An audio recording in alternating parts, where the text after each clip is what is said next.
So I wrote this song, Let Go, just because it's a song about personal things in my life. It's times in my life where I was battling with anxiety and, getting like anxiety attacks and panic attacks and stuff like that. And you kind of find your own way out of that stuff. I used therapy and stuff like that, and that really wasn't the key and the tool either. Well, it was a tool, it helped a lot, but it wasn't like the end all be all with treatment for something like that, because really you got to treat yourself when you are having bad thoughts, tribulations, things going on in your life that are affecting you.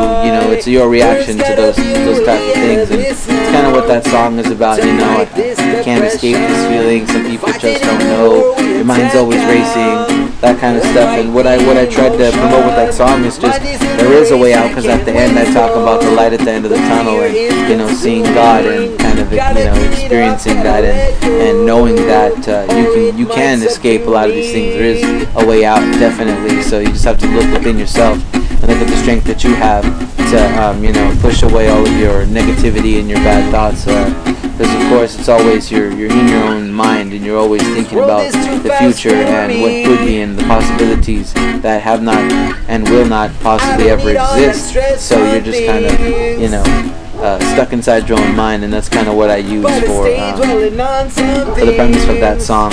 Same thing with my kind of hashtag Get Free campaign that I want to kind of do. With the music, with what I do. I have another track on the album called Get Free, and that song is specifically about getting free from all of those thoughts and negative vibes within yourself. And everybody has the power within themselves to create their own and manifest their own reality and what they want to do in life. So it's just about how often you do those things, how often you think about those things, and what you put forth in front of yourself, and also the drive and the work that you have. Because if you're a hard-working person, plus you have a way to manifest your own reality, you're going to do whatever you want, and you're going to be a limitless person. You can kind of just do whatever you want. So I think that that's kind of what I would like to show the world with that get free type of thing. Get free from everything, whether you use meditation or whether you mindfulness or whatever type of thing you do to get yourself free from your mental struggles and the things that help you be your ultimate self and your ultimate right now, this moment self is what I'm trying to promote with Get Free. So look out for all of that, kind of giving you guys kind of a behind the scenes of what we're going to be doing here in the next thing. We got some big things coming with the music and all of that stuff, so just stay tuned. My mind is in a race, we can't win, so the fear is consuming. Gotta get it off, gotta let go, or it might subdue me.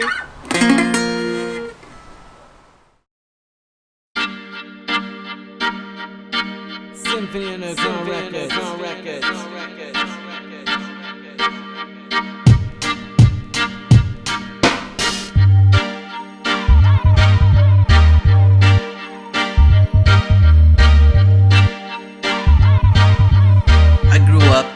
Southern California in a town called La Habra. I moved from there to Riverside, and from Riverside I moved up to Los Baños. And when I was living in Los Baños, I graduated from Los Baños High School. That's when I kind of decided I wanted to do music and make beats and make songs, write songs. So I started to record myself in my bedroom and realized that I needed to step up the game and go to a school that's going to teach me to do what I need to do. So I moved from there back down to Southern California for a few years to go to the Musician Institute in Hollywood and to kind of try and pursue my dreams. It didn't really work out in the way that I wanted it to, so I moved back up and moved in with my mom actually, and in Hollister. And that's where I'm at right now and have been for the past 5 years. My mom grew up in Hollister, graduated from San Benito High School. My uncle bought the house over on Graff Road and 4th in 1972. So my family has a lot of history in this town and has been here for a really, really long time. I think there's a lot of agriculture and a lot of good things about this town that can bring people here, especially the biker culture and just the rich history of the town. A few different films have been filmed here, and just how old the town is. It's got old time you feel when you drive through parts of downtown, some of the old Victorian houses around downtown. It's just a really cool place to live, really quiet, not too much really going on, and it's a great place for me to be able to create and do my music because there's not so much noise all the time, and we don't really live near high traffic highways and stuff like that. When I was living down in Southern California, it was actually pretty hard to record sometimes because of the noise that was going on just outside. So here it's a really nice treat to be able to actually have that quiet space to do what I want to do and to pursue my dreams here. And I've also been kind of blessed with this space that I record in, and it's just kind of a awesome time right now for me. Things are kind of working out in the right way, and the universe is working in the right way for me at this point. Hollister is a great town and a great representation of California and California lifestyle. Fear is not real. The only place that fear can exist is in our thoughts of the future. It is a product of our imagination. That's the new courthouse.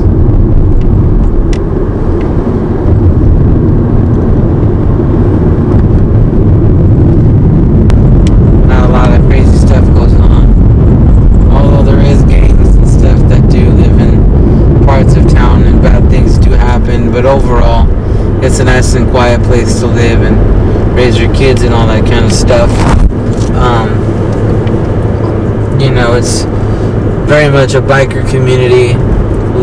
They've had the bike rally here since the 40s, if I'm not mistaken, and it's just a big time culture of bikers. A few bars downtown. On the 4th of July, they usually have the weekend of the 4th, for Independence Day, they usually have a rally, line off the streets with everybody's bikes and shopping, and kind of like a big giant festival for biker culture, which is great because that's what the town needs. Provides us with a lot of extra money and stuff when we have a lot of people coming from out of town for that.